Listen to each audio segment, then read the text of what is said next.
So, hi guys, good morning. So guys, I'm going to work today. My day off is already finished. And take a look. Umuulan. Yan, basa.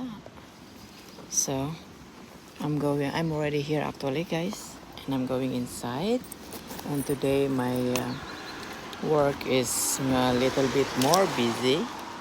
Because I think I have more than hundreds guests to prepare, to serve for buffet.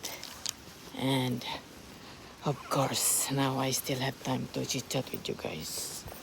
So, the time now actually in Germany around 5. Yeah, 5. Usually, when it's my day off, pumapasok ko ng maaga kasi minsan yung nag-duty pag wala ako, hindi kompleto yung issues